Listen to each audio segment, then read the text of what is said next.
Sementara itu pemirsa, daya tarik wisata DTW Tanah Lot tengah dipersiapkan menjadi objek wisata berstatus pariwisata zona hijau.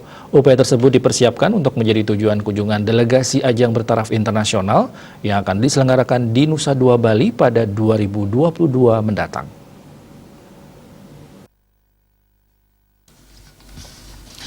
Kepala Dinas Pariwisata Tabanan Igede Sukanade mengungkapkan saat ini DTW Tanah Lot tengah dipersiapkan menjadi salah satu objek wisata zona hijau.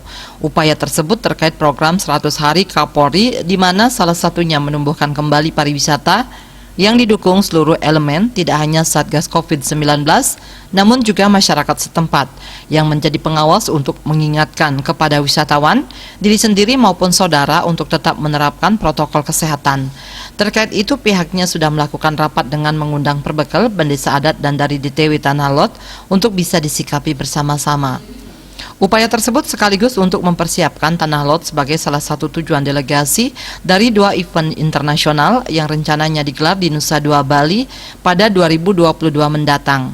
Event besar bertaraf internasional tersebut selain menyasar DTW Tanah Lot, juga akan menyasar kabupaten kota lainnya di Bali. Ada 4 kabupaten yang rencananya menjadi daerah kunjungan.